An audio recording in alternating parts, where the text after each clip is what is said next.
Hello बच्चों, math with Sensei में आपका स्वागत है। मैं आपका सेंसेई और आज से हम शुरू करने जा रहे हैं क्लास 12 फिजिक्स और पहला यूनिट है हमारा इलेक्ट्रोस्टैटिक। तो बिल्कुल बेसिक चीज़ों से मैं स्टार्ट करता हूं क्योंकि फिजिक्स ऑलमोस्ट ऐसा सब्जेक्ट है जो काफ़ी मुश्किल हो जाता है, लेकिन मैं कहूँगा कि इजी तरीके से मैं आपको ड्राइव, डेरिवेशन और आपको चीज़ों के बारे में बताऊँगा। ठीक, हमारे चैनल पर मैंने प्लेलिस्ट सबकी अलग अलग कर दी है, तो अगर आपको कोई दिक्कत हो किसी वीडियो को ढूंढने में स्पेसिफिक, तो आप क्या करना, वहाँ प्लेलिस्ट पे जाना और प्लेलिस्ट पे जाने के बाद आराम से आप उसे सर्च कर सकते हो। क्लास वाइज और मैंने चैप्टर वाइज सबको अलग कर दिया है, डिफ्रेंशिएट कर दिया है। सबसे पहले मैं शुरू करने जा रहा हूँ क्लास 12 की यूनिट फर्स्ट इलेक्ट्रोस्टैटिक फिजिक्स है। ठीक, पहला टॉपिक हमारा इलेक्ट्रिक चार्ज। तो बिल्कुल ज़्यादा टाइम वेस्ट ना करते हुए चलते हैं। जैसे मैं बात कहूँ कि इलेक्ट्रिक चार्ज को हम डिनोट करते हैं क्यू से, कैपिटल क्यू स्मॉल क्यू। ठीक है, अगर ज़्यादा पावरफुल है तो कैपिटल और हमारा स्मॉल क्यू। अब ये चार्ज है क्या? अब आप और मैं बात करते हैं भाई चार्ज के बारे में। चार्ज है क्या? यानी आपने 9th क्लास में पढ़ा होगा कि ये दुनिया मैटर से बनी है, यानी सॉलिड, लिक्विड और गैस से बनी है ये दुनिया। तो अगर हम ज़्यादा लंबा ना खींचते हुए वीडियो को हम ये समझते हैं कि सॉलिड, लिक्विड, गैस से बनी है दुनिया, तो उनमें भी कोई ना कोई चीज़ तो होगी। फिर हमने ये भी पढ़ा कि एटम एंड मॉलिक्यूल्स है। फिर हमने ये भी पढ़ा कि एटम मॉलिक्यूल्स में इलेक्ट्रॉन, प्रोटॉन और न्यूट्रॉन होते हैं। तो इलेक्ट्रॉन पे जो चार्ज होता है नेगेटिव और प्रोटॉन पे जो चार्ज होता है हमारा पॉजिटिव। तो हमने ये पढ़ा। अब इस चार्ज के, यानी मैथ में पढ़ते हैं ना साइन, उसको हमने नाम दे दिया प्लस माइनस। दुनिया प्लस माइनस पे चल रही है, ऐसा कुछ। थोड़ा और बता देता हूँ मैं कि आपने देखा होगा हमारा पानी है। ठीक है, थोड़ा सा ऐसे करके हम चल लेते हैं। हमारा पानी है ये नॉर्मली। अब पानी जो है वो भाप बनेगा, वाटर साइकिल हमारा नॉर्मल वाला। तो जैसे ही यहाँ पर सन की रेडिएशन आती है, सनलाइट पड़ती है। अब सन की जो रेडिएशन है वो पॉजिटिव चार्ज, क्योंकि गर्म है, तो गर्म चीज़ अधिकतर यानी ज़्यादा पावरफुल है, तो हम उसे पॉजिटिव लेते हैं जिसमें ज़्यादा ताकत होती है। नेगेटिव हम मान लेते हैं जो इससे कम पावरफुल है। यहाँ पर हमारा पहाड़ है। ठीक है, नॉर्मली हम क्या मानते हैं जी, हमारा पहाड़ है। तो यहाँ पर जाते के साथ ही ये पॉजिटिव चार्ज जो कि फोटॉन्स कहलाते हैं, सन के अंदर प्रेजेंट होते हैं। ठीक, तो जैसे ये बच्चों ये जाते हैं तो ये इसे पानी के मॉलिक्यूल को तोड़ देते हैं। पानी का मॉलिक्यूल H2O, इसके ड्रॉपलेट्स जुड़े रहते हैं सरफेस टेंशन से, ये से तोड़ देते हैं। तोड़ते के साथ ही अब ये पानी के ड्रॉपलेट्स भाप, मतलब अब ये गैस में कन्वर्ट हो गए। तो आप आसान भाषा में समझें, ये लिक्विड है, ये गैस है। तो यानी कोई चीज़ मैटर के लिक्विड स्टेट से गैस के स्टेट में कन्वर्ट हो गया। तो ऑफ कोर्स आप देखते हो कि जब किसी चीज़ को हम गर्म करते हैं, एनर्जी देते हैं, तो ज़्यादा एनर्जी देते के साथ ही सॉलिड है तो कन्वर्ट हो जाता है लिक्विड में, मेल्ट हो जाता है, और वो और हमारा कन्वर्ट होता है गैस में, जिसे हम बॉईल करना कहते हैं, बॉइलिंग पॉइंट। तो जैसे यहाँ पर बॉइलिंग पॉइंट जो भी इसका हुआ, ठीक, तो यहाँ पर जो गैसेस है हवा के ज़रिए, वाटर वेपर, वो चले गए पहाड़ की साइड। अब पहाड़ की साइड जाते के साथ ही हम देखते हैं कि पहाड़ के जितना ऊपर ये जाते हैं उतना ये जो पॉजिटिव चार्ज है वो धीरे धीरे अपनी एनर्जी खोते रहेंगे, क्योंकि ये पॉजिटिव चार्ज है। सही बात है ना, पॉजिटिव चार्ज है हमारा। तो पॉजिटिव चार्ज जैसे ही ऊपर जाएंगे एनर्जी अपनी खोते रहते हैं ना, इन्हें ज़्यादा ऊपर जाना पड़ता है, इन्हें ट्रैवल करना पड़ता है ज़्यादा। तो जैसे ही आप ज़्यादा ट्रैवल करते हो ना, जैसे आप ज़्यादा चलते हो तो एनर्जी कम होती है, कॉमन सेंस की बात है। तो जैसे ही ये ऊपर जाता है ये हमारा एक फॉर्म बन जाता है क्लाउड का। तो क्लाउड का फॉर्म बनते के साथ ही हम देखते हैं जो ज़्यादा चार्ज पार्टिकल है, वैसे ये पूरा का पूरा अभी चार्ज पार्टिकल है, मैं ये मान लेता हूँ, धीरे धीरे ये अपनी एनर्जी ऐसे खोते रहते हैं, तो ये कन्वर्ट हो जाते हैं काले बादल में, ब्लैक क्लाउड। अभी ये वाइट है, ठीक, और ये ब्लैक क्लाउड बन गए, तो अब ये नेगेटिव चार्ज हो गए सारे के सारे। अब जैसे ये नेगेटिव चार्ज आपस में एक दूसरे को रिपेल करते हैं, क्योंकि सेम चार्ज जो होंगे, ये ध्यान रखना, दुनिया का एक रूल है। दुनिया का एक रूल सिंपल है कि अगर एक और पॉजिटिव चार्ज इसके पास आया तो ये दूर जाएगा, इसके पास नेगेटिव आया तो ये भी दूर जाएगा। तो इसे कहते हैं रिपल्सन। क्या कहते हैं? रिपल्सन। तो रिपल्सन जो एक फोर्स क्रिएट करेगा, यानी सेम चार्ज जो है आपस में रिपेल करेंगे एक दूसरे को। और जैसे ही बच्चों ये हमारा रिपेल करेंगे, तो रिपेल करने पर यहाँ पर लाइटनिंग क्रिएट होती है। तो लाइटनिंग आपको देखने को यहाँ मिलती है, स्ट्राइक, लाइटनिंग स्ट्राइक मिलती है, जो कि सिर्फ और सिर्फ एक चार्ज का खेल है दुनिया में, और कुछ नहीं। तो जैसे ही हम देखते हैं ये और पास आते हैं तो दोबारा बारिश होने लग जाती है। ठीक, अब ये पानी के मॉलिक्यूल बन गए, क्योंकि ठंडे होने पे कूल होने पे ऊपर गए, कूल हुए तो पास आए, है ना, कूल हुए तो पास आए, और गर्म हुए यानी यहाँ पे हॉट हुए तो दूर चले गए। तो गर्मी लगने पे हम दूर चले जाते हैं और ठंड लगने पे हम पास आ जाते हैं। कुछ कुछ इंसानों वाला हिसाब है, कुछ कुछ ऐसा है। तो नेचर में ऐसे ये चार्ज काम करता है। तो मैंने आपको बिल्कुल ऐसे बिल्कुल एक कॉमन चीज़ के ज़रिए आपको समझाना चाहा कि आप क्या पढ़ोगे। तो यही वाली बात है, इसे ही कहते हैं इलेक्ट्रोस्टैटिक।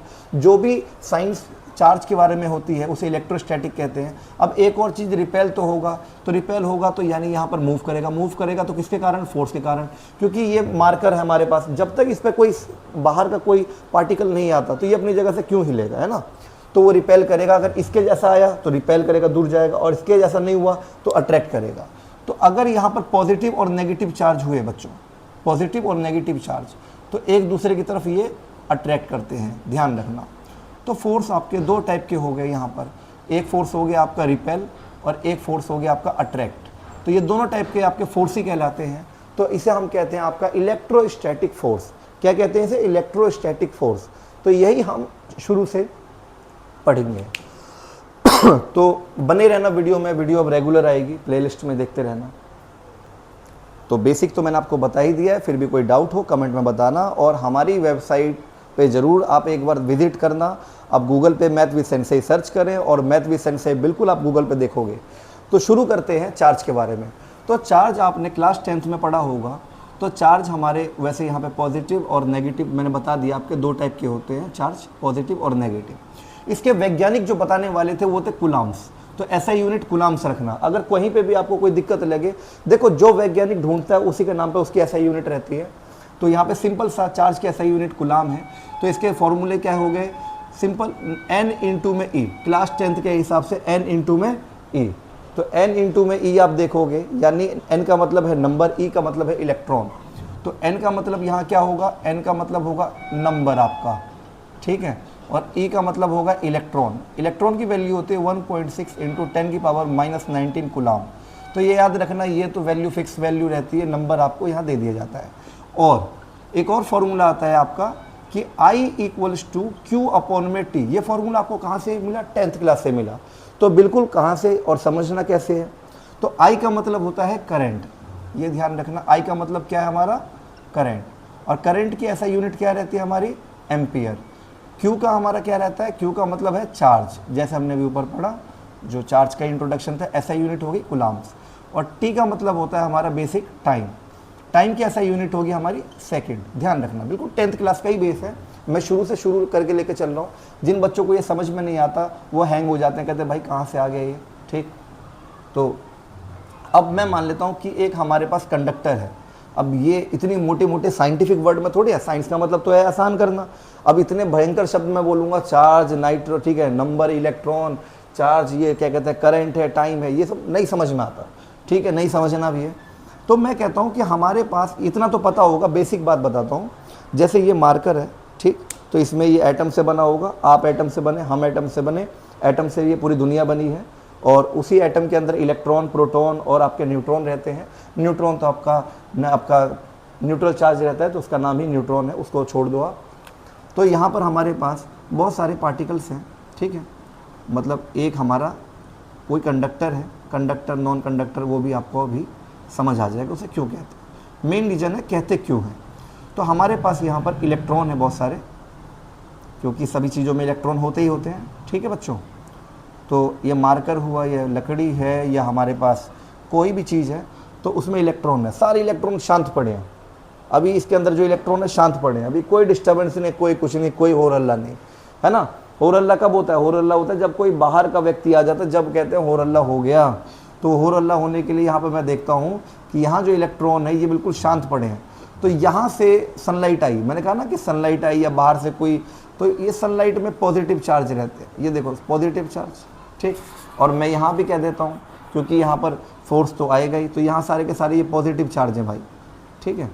नेगेटिव भी ले सकते हो, कोई दिक्कत नहीं है, पॉजिटिव चार्ज है आपके, ठीक है। यहाँ पे चार्ज की एनर्जी मैंने ले ली कि ज़्यादा है, पॉजिटिव है सारे का सारे। अब ये मत कहना कि इलेक्ट्रॉन बोला था, इलेक्ट्रॉन समझाने के लिए बोलते हैं कि सभी चीज़ों में इलेक्ट्रॉन प्रोटॉन रहते ही हैं। तो इसमें जो इसके चार्ज है इलेक्ट्रॉन प्रोटॉन वो पहले से ही हैं। तो मान लो इसके अंदर 100 चार्ज हैं आपके, ठीक, 100 कूलाम चार्ज है आपके, 100 चार्ज है टोटल। ये बाहर से आए 4, ये 4 कूलाम चार्ज बाहर से आए, ठीक। तो अब इन्हें जगह चाहिए इसके अंदर, ये कहेंगे भाई जगह दे। तो जैसे ये पॉजिटिव बाहर वाला अंदर घुसेगा, क्योंकि चार्ज को रोक नहीं सकते हम, बात ये चार्ज को रोक नहीं सकते, चार्ज कहीं भी फ्लो होगा, सॉलिड, लिक्विड और गैस मीडियम में। तो जैसे ये यहाँ जगह लेगा तो ये वाले आगे शिफ्ट हो जाएंगे, ये वाले आगे गए। तो जैसे ये वाले आगे गए तो अचानक से एक फ्लो तैयार हुआ, अचानक से हम कहेंगे कि एक फ्लो तैयार हुआ। इसी फ्लो को हम कहते हैं बच्चों करंट। क्या कहते हैं? करंट। इस करंट को आई से रिप्रेजेंट करते हैं और ऐसा यूनिट हमारा एम्पियर होता है, जो कि वैज्ञानिक का नाम था जिन्होंने इसे बताया। और यहाँ से लेकर यहाँ तक कुछ टाइम भी लगेगा जाने में, तो टाइम से डिनोट करेंगे। तो यानी कहने का मतलब ये है कि किसी भी चीज़ में जहाँ भी फ्लो आए, चार्ज का फ्लो आए, आप उसे करंट कहोगे, वरना करंट नहीं कहेंगे। तो करंट का जो मतलब, करंट जो है वो साइंस का वर्ड है। अब देखो, पानी फ्लो हुआ क्या बोलेंगे? Water current. हवा फ्लो हुआ क्या बोलेंगे? Wind current. चार्ज फ्लो हुआ क्या बोलेंगे? Electric current. बात समझ में आई? कोई भी चीज़ फ्लो होना, इंग्लिश का वर्ड है ना फ्लो होना, उस फ्लो को साइंस में करंट कहा जाता है, ठीक, कि फ्लो हो रहा है नॉर्मली। तो अब मैं कैसे इस फॉर्मूले को बनाऊंगा, यहाँ देखना, मेन हमारा फॉर्मूला ये है। अब मुझे चार्ज निकालना हो तो ये हमारा डिवाइड में उधर जाके हमारा मल्टीप्लाई में हो जाएगा। तो चार्ज का फॉर्मूला हो जाएगा I इंटू में T, I इंटू में T। तो अगर कोई क्वेश्चन 1 या 2 नंबर में आए MCQ में, तो आप ये और ये लगा सकते हो, जो कि बहुत ही आसान है। अब मैं ले जाता हूँ आपको कि चार्ज के बीच में ये एक दूसरे को जब शिफ्ट करेंगे, मतलब अब ये चार्ज एक दूसरे को शिफ्ट करेंगे, तो शिफ्ट करेंगे तो यहाँ एक फोर्स लगा। क्या लगा? फोर्स। क्योंकि न्यूटन जी कह गए थे, न्यूटन साहब कह गए थे कि कोई भी चीज़ अगर अपनी जगह से हिला, सही बात है, अगर वो हिलता है तो बाहर कोई ना कोई रीजन ऐसा होगा जिसके कारण वो हिल रहा है, एक्सटर्नल फोर्स, वरना वो नहीं हिलेगा। अब आप कमरे में बैठे हैं और वहाँ पर कोई चीज़ हिल नहीं रही है, कोई एक्सटर्नल फोर्स नहीं, मतलब बाहर से कोई इंसान नहीं आया, कोई हवा नहीं आई, कोई कुछ नहीं आया और कोई भी चीज़ हिल ही नहीं रही, लेकिन आप देखते हो अचानक से वो मारकर हवा में आ जाए, है ना, तो वहाँ पर न्यूटन का लॉ तो लगा नहीं। जब न्यूटन का लॉ नहीं लगता, ध्यान रखना, वहाँ पर कोई नियम वियम कुछ नहीं है, इंसानी नियम, कमरा छोड़ो भाग जाओ। करेक्ट बात है, मजाक की बात है बच्चों, ठीक। तो इसे आप उतार लेना थोड़ा समझने के लिए। और हमारी ये 2 फॉर्मूले से ये वाला फॉर्मूला बन गया और ऐसा यूनिट मैंने यहाँ पे लिख ही दिया साथ साथ, तो ये भी ध्यान रखना। तो इसे चलो रफ करते हैं। पहला टॉपिक शुरू करते हैं, क्योंकि फोर्स के बारे में पता करने से पहले ये तो पता चल जाए कि फोर्स बताया किसने था। तो ये वैज्ञानिक का नाम है coulomb, law of electrostatic force. वैज्ञानिक हमारे कूलाम जी थे। कूलाम नहीं, ये सारी की सारी चीज़ें बताई, क्योंकि न्यूटन जी ने बताया कि भाई फोर्स लगेगा आपके 2 बॉडीज़ में, ठीक, 2 एक्सटर्नल बॉडीज़ में फोर्स लगता है, ठीक। कोई किसी पे एक एनर्जी होती है जो दूसरे पे कोलाइड करके दूसरे को एनर्जी ट्रांसफ़र करता है। तो अगर मैं आपसे कहूँ कि कूलाम जी ने इस बात को सोचा कि भाई एटम के बीच में भी तो लगता होगा, चार्जेस के बीच में भी तो लगता होगा, यही बात इन्होंने सोची। तो इनका जो फर्स्ट लॉ है, मतलब सिंपल इनका फर्स्ट लॉ बताता है कि same charge repel each other. यानी अगर यहाँ कोई पॉजिटिव चार्ज हुआ, यहाँ पॉजिटिव चार्ज, तो ये एक दूसरे से दूर भागेंगे। सेम नेगेटिव चार्ज हुआ तो एक दूसरे से दूर भागेंगे। यही बात सेकंड में कि opposite charge attract each other.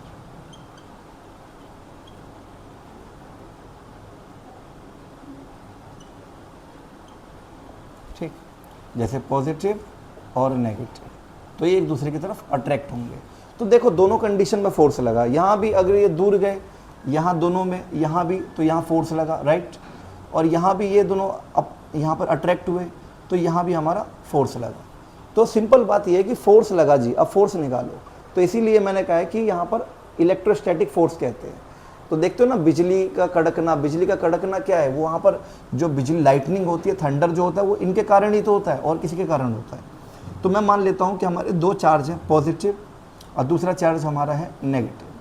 तो इस चार्ज को मैं पॉजिटिव नेगेटिव ना बोलते हुए इस कंडीशन को मैं मुक्त करता हूँ। एक चार्ज हमारे यहाँ है, एक चार्ज हमारा यहाँ है। फिलहाल हम मान लेते हैं कि मुझे यही नहीं पता कि किस पे पॉजिटिव है किस पे नेगेटिव है। तो एक को मान लेता हूँ मैं Q1, एक को मान लेता हूँ मैं Q2। और जब मैं दोनों को मान लेता हूँ Q1 और Q2 यहाँ पे, तो यहाँ पर इनके बीच में इसे मैं कहता हूँ R यानी दूरी।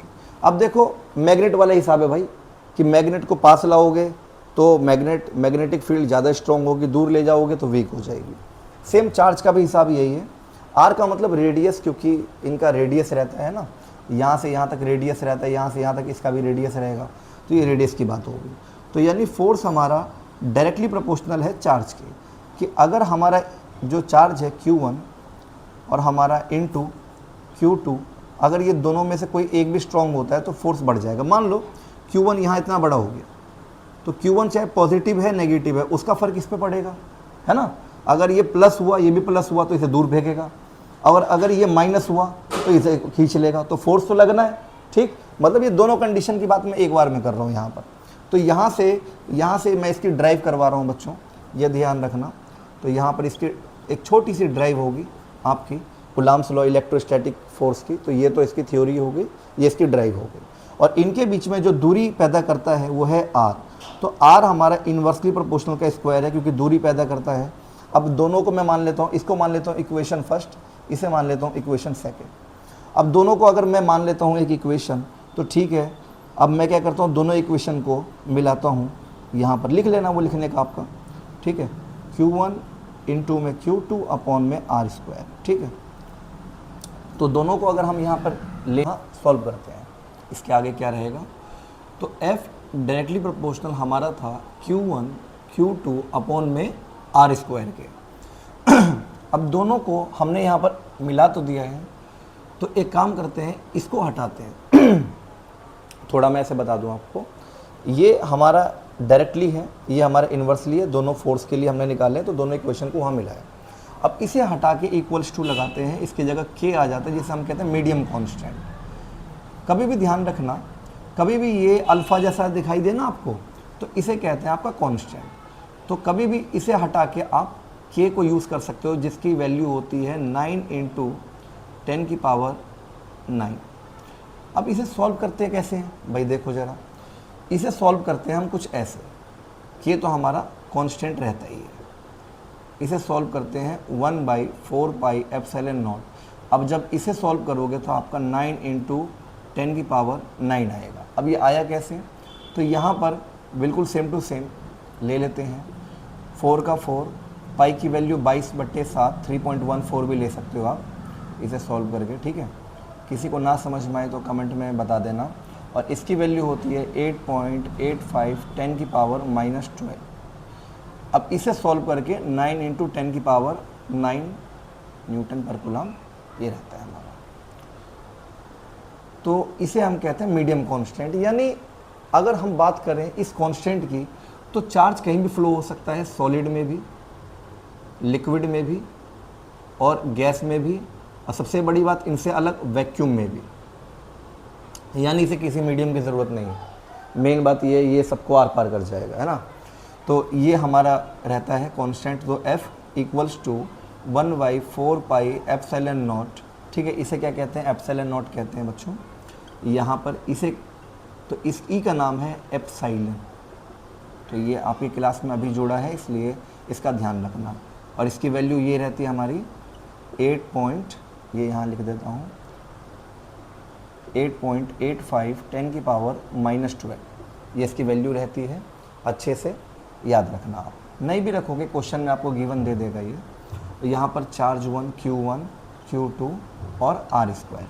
तो ये आपको फोर्स निकालने की वैल्यू रहेगी, ये फॉर्मूला रहेगा आपका, कि जब भी चार्ज के बीच में हम फोर्स निकालते हैं तो हमारा ये रहता है। अब इसमें एक चीज़ और है कि अगर हम डायमेंशन निकालें, तो जैसे चार्ज का हमारा डायमेंशन था I इंटू में T, मतलब हमारा फॉर्मूला ये था। अब डायमेंशन क्या होता है, MLAT। अब साइंटिस्टों के पास इतना टाइम नहीं होता कि वो क्या देखेंगे, तो उन्हें मेन डायमेंशन चाहिए होता है, यानी मास, लेंथ, करंट और टाइम। अब ये करंट क्यों आया, क्योंकि भैया हम चार्ज की बात कर रहे हैं। नॉर्मल हमारा डायमेंशन होता तो MLT। जैसे मार्कर की बात करूँ तो मार्कर को आप कैसे नापोगे, मतलब पूरी दुनिया में 3 चीज़ों से ही नापा जा रहा है। मतलब 7 डायमेंशन है, 7 फंडामेंटल यूनिट है, लेकिन उस 7 फंडामेंटल यूनिट में अब 4 फंडामेंटल यूनिट लिए जा रहे हैं। 11th क्लास में आपने 3 लिए थे। तो जैसे आपको ये मार्कर दिख रहा है, इस मार्कर का कोई वजन है, देखो मास आ गया, इसकी कोई लेंथ भी होगी, हाँ जी इसकी लेंथ होगी, और ये कहाँ तक मतलब कब से है यहाँ पर, तो टाइम पीरियड भी इसका होगा। लेकिन अगर इसमें चार्ज फ्लो हो रहा हो तो आप इसमें एक चीज़ और ऐड करोगे, यानी एम्पियर। एम्पियर तब ऐड करते हैं, ठीक है। तो यानी अब देखो ज़रा, मास है तो मास का भी हमें पता नहीं, यहाँ में इस फॉर्मूले में मास नहीं दे रखा, लेंथ नहीं दे रखा तो जीरो कर लो।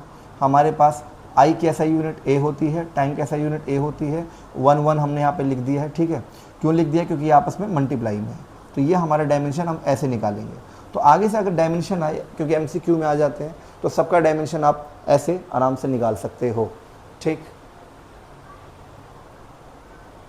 तो वीडियो का बिल्कुल लास्ट टॉपिक चल रहा है, और लास्ट और आखिरी कि फोर्स तो ख़त्म हो जाएगा, उसके बाद पार्ट 2 में आपको इलेक्ट्रिक फील्ड के बारे में मैं बताऊंगा। तो देखो ज़रा, फोर्स बिटवीन मल्टीपल चार्ज। अब साइंस में मल्टीपल चार्ज को बच्चों हम क्या कहते हैं, मल्टीपल चार्ज को कभी भी ध्यान रखना, मल्टीपल चार्ज को कहते हैं सुपर पोजिशन, है ना, कि एक से ज़्यादा पोजीशन को कहते हैं सुपर पोजीशन। तो मैं ये थोड़ा सा बता देता हूँ ये वाला कैसे होगा, क्योंकि ये वाला टॉपिक थोड़ा आ सकता है, आ क्या सकता है, आ ही जाता है। एक्स वाई जेड हम 3 एक्सिस लेते हैं, क्योंकि 3 डायमेंशन में बात करेंगे। तो यहाँ पे बहुत सारे चार्जेस हैं, Q1 मतलब ठीक है, एक से ज़्यादा चार्जेस लेंगे। तो पहले तो हमने 2 चार्जेस लिए थे, मतलब इस मार्कर के, फिजिक्स कहता है कि किसी भी 2 चार्ज के बीच में फोर्स निकाल लो, बाकी जितनी उसकी बॉडी है, बॉडी को कहते हैं सिस्टम। तो उस सिस्टम में फिर आप मल्टीप्लाई करो, मल्टीप्लाई करके टोटल निकाल दोगे। लेकिन क्या हो कि अगर हम सारे चार्जेस को एक साथ निकालें, कि सारे चार्जेस यानी इस मार्कर में जितने भी चार्जेस हैं उन सबका फोर्स क्या होगा, तो मैं कह देता हूँ कि ये Q1 है हमारा, ये हमारा Q2 है, ये हमारा Q3 है, ये हमारा Q4 है, ये हमारा Qn है, ये हमारा nth टर्म तक है। अब इसमें ये सारे पॉजिटिव चार्ज हैं मान लो, और ये हमारा ओरिजिन है O। तो इनके बीच में कोई बहस हो जाती है, कोई लड़ाई हो जाती है किसी बात पे, सारे पॉजिटिव हैं, तो ऑफ कोर्स आप देखते हो कि एक जैसे चार्ज दूर भागते हैं। तो हमारा जो ये है Q1, ये उठ के यहाँ आ जाता है। Q1 कहता है भाई मैं यहाँ आ गया, कहाँ आ गया, मैं यहाँ आ गया। तो Q1 हमारा यहाँ आ गया, क्योंकि ये पॉजिटिव चार्ज है, इसके कारण इन सब का बैलेंस बिगड़ जाता है। अब ये भी अब दूर भागेगा यहाँ से, देखो ज़रा, अब कॉमन सेंस वाली बात तो यही है ना कि ये ओरिजिन से अपने यहाँ थे, लेकिन इनकी ओरिजिन के बिल्कुल बीच में, मतलब यहाँ पर इनके पास Q1 आ गया, Q1 एक पॉजिटिव चार्ज ये आ गया। तो यहाँ से यानी यहाँ तक, तो ओरिजिन से अब ये हट गए, तो यहाँ से यहाँ तक यानी यहाँ से यहाँ तक। अब इसने क्या करा, सबकी जो डिस्टेंस है, जो सबकी पोजीशन है, उसे इसने बदल दी, इस कारण Q1 के कारण। देख रहे हो, मतलब आसान भाषा में ये यहाँ था, ये यहाँ आ गया, अब इसके कारण इन्हें यहाँ से शिफ्ट होना होगा, इन्हें जगह छोड़ के जानी होगी, और कारण है ये। कौन कारण है, इसका कारण Q1 है। तो यहाँ पर एक फोर्स आएगा भाई। अब फोर्स क्या आया, F1, क्योंकि Q1 पे F1 आएगा, है ना। ओरिजिन हम ले लेते हैं इसका, ये रहा हमारा ओरिजिन ये। तो यहाँ F1 हो गया, यहाँ F2 फोर्स 2, यहाँ फोर्स 3, यहाँ हमारा फोर्स 4, यहाँ हमारा फोर्स n। सबके ऊपर वेक्टर लगा दो, क्योंकि वेक्टर वहाँ लगता है जहाँ हमें डायरेक्शन पता होती है। तो इसे कैसे हम टोटल करेंगे, तो F1 हम यहाँ पे छोड़ देते हैं, क्योंकि इसका तो कारण ही है, ठीक है। बाकी सबको हम उधर लिख देते हैं। तो बाकी सब हम लिखेंगे जी, हम लिखेंगे F2 plus F3 plus F4 plus dot dot dot Fn, है ना। टोटल सब पे वेक्टर लगा देते हैं जी। सिंपल चीज़ कर ली हमने, है ना, आसान चीज़ कर ली। अब हम इसको निकाल रहे हैं, फोर्स 1 को निकाल रहे हैं, इसके कारण सब पे लगाए फोर्स। अब सबका फॉर्मूला क्या होगा, 1/4 पाई एप्सिलॉन नॉट, क्योंकि नॉर्मल फोर्स के फॉर्मूला क्या होता है, 1/4 pi epsilon not Q1 Q2 upon में R²। ये हमारा फॉर्मूला था, याद आया। अब इसी फॉर्मूले को सब में अप्लाई करना है। अब यहाँ देखना ध्यान से कि यहाँ Q1 तो है, और यहाँ Q2 है, Q1 है, Q2 है। तो रेडियस क्या होगा, रेडियस यानी इसका जो रेडियस है, रेडियस ध्यान रखना, रेडियस यहाँ पर चेंज हो जाएगा, क्योंकि यहाँ 2 से 1 के रिस्पेक्ट में हो जाएगा रेडियस, क्योंकि 2 की बात हो रही है, यहाँ भी 3 से 1 की। मतलब पहले इनका लिखो, ये रेडियस 4 का है, ये रेडियस n का है। अगर किसी को ना समझ में आए बच्चों तो ऐसे लिख लेना, कोई बड़ी बात नहीं है, आपको रेडियस ऐसे करके लिखना है। तो इसका रेडियस क्या होगा, R1, इसका R2, इसका R3, इसका R4, इसका Rn। सब किसके कारण बदला है, 1 के कारण, तो सबके आगे 1 लगा दो, ठीक। सब पे वेक्टर लगा दो, ठीक, यूनिट वेक्टर लगा दो आप, ठीक है। तो यूनिट वेक्टर भी लगाएंगे इधर, अब सबके आगे यूनिट वेक्टर भी लगाएंगे, तो यहाँ पर यूनिट वेक्टर ये हो गया, आसान है ना। अब इसका क्या रहेगा, रेडियस देखो जरा, 2 1 2 1, इसके ऊपर स्क्वायर यहाँ कर देना। इसकी बात होगी तो 1/4 पाई एप्सिलॉन नॉट। तो एक काम करना, क्योंकि चार्ज जिसकी बात करता है ना वहाँ पर, तो यहाँ पे भी Q1 होगा। यहाँ पहले हम 3 की बात कर रहे हैं, 3 चार्ज पे 1 के कारण लग रहा है, यहाँ पे 2 चार्ज पे 1 के कारण, हालांकि मल्टीप्लाई है, आगे पीछे लिख सकते हो, ऐसी कोई खास समस्या रहती नहीं है, ठीक है। यहाँ पे जिसका रेडियस होगा हमारा R3 वेक्टर, इसके बाद स्क्वायर इनटू में R यूनिट वेक्टर 3 1, ऐसे ही dot dot dot hand slash हमारा सेम रहेगा। आखिरी में मैं यहाँ लिख देता हूँ कि F टोटल हमारा कितना निकलेगा ओवरऑल, तो 1/4 पाई एप्सिलॉन नॉट तो हमारा कॉमन निकल जाएगा, ये हमारा क्या बचा, और हाँ Q1 सब में कॉमन निकल जाएगा क्योंकि सबका कारण Q1 है, तो इधर Q2 बचेगा, R21 इसके ऊपर हमारा वेक्टर और ये square into R21 unit vector, ठीक है। और फिर इसी तरह हम Q3 करेंगे, इधर R31 इसके ऊपर square, R31 unit vector plus dot dot dot यहाँ तक, और आखिरी में हमारा QN RN यूनिट वेक्टर, ठीक है, वेक्टर हो गया हमारा, और देन हमारा यूनिट वेक्टर भी हो गया R1 यूनिट वेक्टर, बस। तो थोड़ा सा आपको यहाँ दिमाग लगाना पड़ेगा, जहाँ पर भी वेक्टर में आप पूछेगा तो डायरेक्शन की बात करनी पड़ेगी। तो कुछ भी नहीं है, ज़्यादा खास नहीं है। आप अगर इसकी बात कर रहे हो, ठीक है, चार्ज 1 की बात कर रहे हो, चार्ज 2 तक कि यहाँ तक जाएगा, तो मतलब जो डायरेक्शन है, डायरेक्शन उल्टा कर लेना है, ठीक है। मतलब डायरेक्शन कुछ ऐसे कर लेना है, अगर कोई आसान भाषा में एक बार और समझा दूँ तो भाई, जैसे ये हमारा Q1 है, ये हमारा Q2 है, अब इन दोनों के बीच में अगर डायरेक्शन की बात करूँगा तो इसका डायरेक्शन कैसे निकालोगे, ये इधर जा रहा है, ये इधर जा रहा है, ये इधर जा रहा है, तो ये इधर जा रहा है तो इसका डायरेक्शन इसके बिहाफ में लिया जाएगा, ठीक है, और ये इधर जा रहा है तो इसका डायरेक्शन इसके बिहाफ में लिया जाएगा, ऐसे, ठीक है। तो यहाँ पे देखो, ये 1 से कहाँ जा रहा है, 2 की तरफ, ये कहाँ जा रहा है, 2 से 1 की तरफ, ये इनकी डायरेक्शन है, मतलब ये इनकी डायरेक्शन है कि कौन कहाँ जा रहा है, ठीक है। तो ये 2 से 1 की तरफ जा रहा है, 3 से 1 की तरफ, ये n वाला 1 की तरफ जा रहा है, तो ऊपर वाला जो है सबका Q1 हमने कॉमन निकाल दिया। ओवरऑल कितना ईजी है, तो इसे कहते हैं सुपरपोजिशन, ठीक है। ये हमारा लास्ट टॉपिक था, आज के लिए काफ़ी है। और प्लीज़ हमारे चैनल को लाइक सब्सक्राइब करें, प्लेलिस्ट बना दी है, और इसी तरह हमारे चैनल को देखते रहें, सपोर्ट करते रहें, आपके प्यार की बहुत ज़रूरत है। धन्यवाद।